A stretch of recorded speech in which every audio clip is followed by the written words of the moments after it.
Hey guys, it's Cash, and today is story time. So, with this whole thing, let's go back to last year around this time in February. So, February, March, I was already at home. So, the stuff in Miami had already transpired. I told you guys about all that. Now we go to February, March. So, when I was in Miami with this whole targeting thing, when you talk about this subject, you get a whole bunch of different people, eclectic versions of what people are experiencing, what is going on. With this topic, some people are actually crazy, and then there are some people that are really experiencing targeting, targeting situations, group harassment, gang stalking. So I got this email, and this was on a different email account that I had. I got this email from this person. I don't know if it was a guy or a girl because I just kind of skimmed through it. And it said that the targeting I was experiencing was being perpetrated or being facilitated or instigated by celebrities, by famous people. Now, I looked it over, and I kept it in the back of my mind because in this day of social justice, I feel like celebrities are inserting themselves in people's lives more and more often each day, which really turns me off. But we'll talk about that more later. So I didn't completely dismiss the idea. I didn't, respond to the guy, because there was some things that happened before this. I went to the premiere of Empire, the TV show, and I noticed that, I was noticed there. People saw me there. And then all of a sudden I end up in Miami with a website, sans clothes and package prices and things like that. So I realized that may have looked suspicious to a lot of people. A lot of people may have not have liked that. They probably wanted to know how I got that, but it was not from being at the Empire premiere. I can assure you of that. So I took that into consideration, that might be a source of why this was happening. But in February, and then I also got an email from somebody. Obviously, I didn't respond to it, but they were saying that they were 50 Cent, okay? So I didn't respond to it. I didn't believe it. I wasn't trying to entertain that at all. If it was really 50 Cent, I'm not into rappers and athletes like that. I respect them for what they do, the skill and the material that they provide people, the entertainment that they provide people, but that's not my cup of tea. So February rolls around of last year, February 2020, and I send an email out to this guy. I didn't know it was a guy. I sent an email out to this club called Daisy Dukes in Iowa, and I was interested in working there. I sent him pictures. He emails me back. The guy's name is Curtis. The guy emails me back and tells me to come up there, that they can find a place for me to work, which was a weird thing. We can find a place for you, like as a dancer, as a front door person, as a bar back. Like, I kind of just left it open-ended like that. So I make the drive up there, and I go to his office, and he resembles 50 Cent. And it was kind of weird, but at this point I had already seen how this works, this targeting and stuff, and like the doppelgangers. So I'm used to this type of thing. Had I not, I probably would have been a little freaked out. So he looks like 50 Cent, and it's funny because, well, I'll get to that point later. So he resembles 50 Cent, and I saved the email because I was like, maybe I'll need this later. I don't know. And it's funny because all my strip club correspondence, everything that I've ever received from a strip club, even strip clubs I never worked at, Gold Club, this club, Daisy Dukes, all of that stuff has been deleted out of my emails, okay? But the only reason I still have this email from this guy is because my sent folder was never deleted. So I still have the email because of my sent folder, and I'll show you guys right here so you don't think I'm like a nut or whatever. there. So you can see Curtis. We'll find a place for you. I mean, it's actually like, it's creepy, but it's actually kind of comical in a way.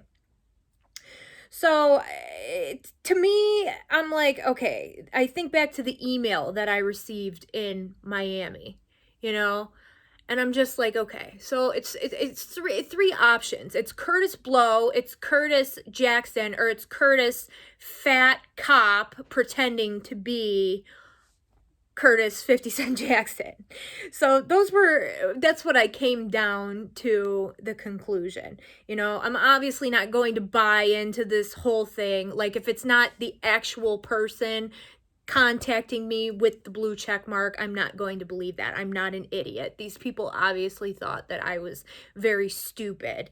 But it goes back to my boss, my old boss, when I used to work with this woman. She asked me, she's like, what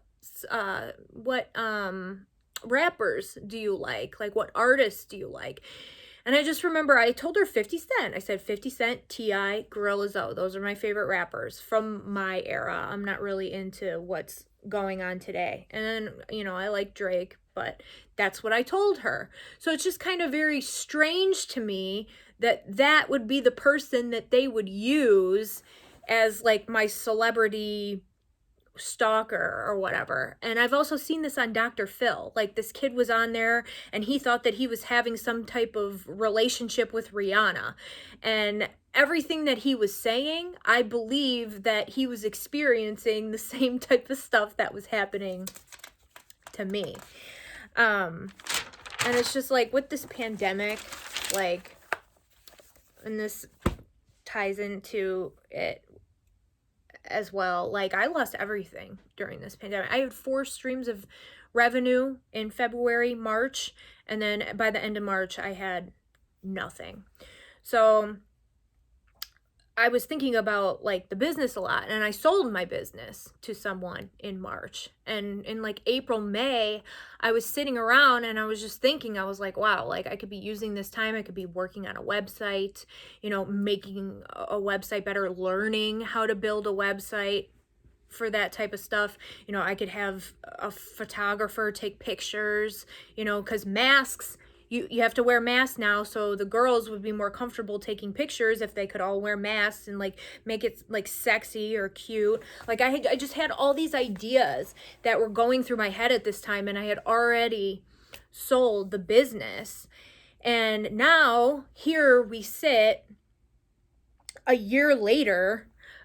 Okay, a whole year. Okay, I had all these ideas going through my head a whole freaking year. Okay, sex is not something that, sexy girls is not something that just goes away. Okay, guys are always going to want that. So there's no reason why this industry or that industry that I was once in should be just stagnant and the same as it was where I left it, because that's where it is. And it just became very apparent and evident to me that it was not about the business. You know, obviously, like, they wanted the lifestyle that I had or whatever, but it was very little about the business, but it was about me personally. I think it could have been any business, you know, and it was just because I had it, that these people did not want me to have it for whatever reason. So it's really sad, because I spoke to somebody, and not on my business line. So I spoke to somebody that used to order with us, and they said that they went down for a bachelor party in April and they were not in charge of the planning. And they said that the girls that they got were subpar. If subpar means below average, not review worthy. And I can see just by where I left it, when I left in November, is where that business is right now, where that industry is right now. And these people were so worried about me and what I was doing, even after I sold it, okay, to go to the lengths to make someone believe that 50 Cent is stalking them. Like, that's pretty ridiculous. So I don't know.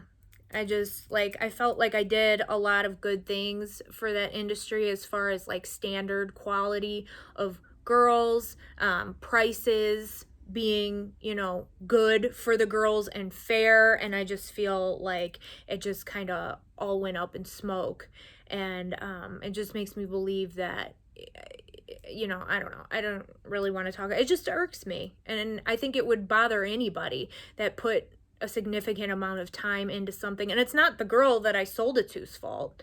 It's not her fault at all. It's just the complacent associates that are in charge now that have kind of just, I don't know, mucked it up. I guess that's what you can say. But that's all I gotta say. I hope that everybody has a wonderful day, and as always, God bless.